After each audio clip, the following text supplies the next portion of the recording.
की सुरक्षा हेतु एक सशक्त राष्ट्रीय संघ सुरक्षा अधिनियम लागू नियमित निर्मित किया जाए के संबंध में अत्यंत दुख एवं गहरी वेदना के साथ समस्त जैन समाज फरीदाबाद हरियाणा आपसे निवेदन करता है कि देश भर में पद विहार करने वाले जैन साधु साध्वियों एवं संतों की सुरक्षा अब केवल एक धार्मिक अथवा राज्य स्तरीय विषय नहीं रह गया, अपितु यह भारत की आध्यात्मिक विरासत की सुरक्षा का राष्ट्रीय प्रश्न बन चुका है। हाल ही में दिनांक 20 मई 2026 में मध्य प्रदेश के रीवा जिले में पद विहार पर निकली 3 जैन साधुओं का एक तेज रफ्तार कार से टकराने से पूज्य शुद्धमती माता जी का घटनास्थल पर तथा पूज्य उपशममती माता जी का अस्पताल में निधन हो गया तथा तीसरी साध्वी जी अभी गंभीर अवस्था में है। एफएसएल की पुनः जांच एवं सीसीटीवी साक्ष्य संकेत करते हैं कि ये सामान्य दुर्घटना नहीं है। ये घटना देश में लंबे समय से चली आ रही एक चिंताजनक प्रवृत्ति की मात्र नवीनतम कड़ी है। पीछे के प्रश्न पर संकलित समाचार क्लिपिंग इस गंभीरता की पुष्टि करते हैं। हमने पीछे सारे समाचार पत्रों की क्लिपिंग लगाई है जितने भी पीछे एक्सीडेंट हुए 25 सालों में। एक अनुमान के अनुसार प्रत्येक वर्ष लगभग 20 जैन साधु संत पद विहार के दौरान सड़क दुर्घटनाओं में अपने प्राण गंवा रहे हैं। अत्यंत खेद का विषय है कि कुछ दिन पूर्व भी गुजरात के राजकोट जिले में चोटिला के समीप एक हृदय विदारक घटना का समाचार प्राप्त हुआ, जिसमें परम पूज्य आचार्य श्री अजित शेखर सूरीश्वर जी महाराज के शिष्य प्रवर श्री ओंकार शेखर विजय जी को पद विहार के दौरान वाहन द्वारा टक्कर मारी गई। 10 दिनों के भीतर देश में 2 भिन्न राज्यों में घटनाएं हुई है।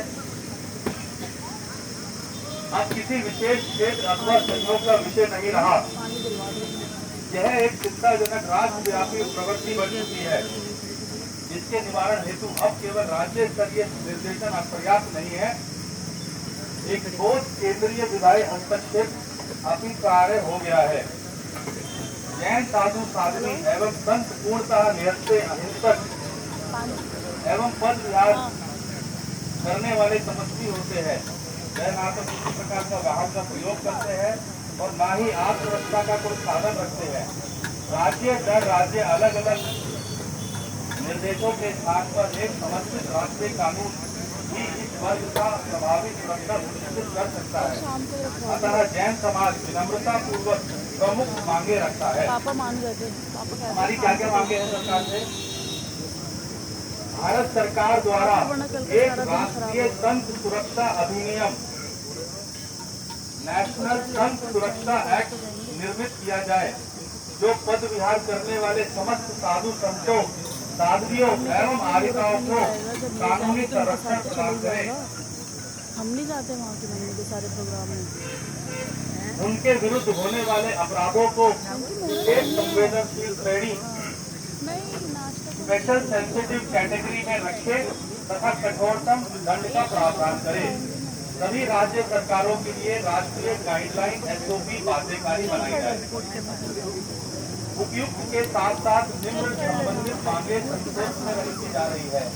पैदल विहार हेतु राष्ट्रीय गाइडलाइन एवं एसओपी, राजमार्गों एवं संवेदनशील मार्गों पर साधु संतों हेतु विशेष यातायात नियंत्रण चेतावनी संकेतक एवं सुरक्षा प्रावधान, रीवा प्रकरण की निष्पक्ष उच्च स्तरीय जांच, एसआईटी न्यायिक जांच, समस्त डिजिटल साक्ष्यों का संरक्षण तथा दोषियों को कठोरतम कार्रवाई, राष्ट्रीय संघ सुरक्षा समन्वय प्रकोष्ठ, केंद्र एवं राज्यों के बीच में समन्वय हेतु एक स्थायी नेशनल संघ सिक्योरिटी कोऑर्डिनेशन सेल तथा आपातकालीन हेल्पलाइन की स्थापना, राजमार्गों पर पैदल लेन, फुटपाथ, केंद्रीय सड़क परिवहन एवं राजमार्ग मंत्रालय द्वारा साधु संतों एवं अन्य पदाधिकारियों हेतु पद यात्रियों हेतु राजमार्गों पर किनारे सुरक्षित पैदल लेन के निर्माण का निर्णय। माननीय महोदय, जैन समाज सदैव शांति, अहिंसक कानून एवं संवैधानिक मर्यादाओं में विश्वास रखता है। हमें पूर्ण विश्वास है कि भारत के प्रथम नागरिक के रूप में आप अत्यंत संवेदनशील विषय पर अपने उच्च प्रभाव से शीघ्र हस्तक्षेप कर अल्पसंख्यक न्याय समाज में धार्मिक भावनाओं की रक्षा करेंगे।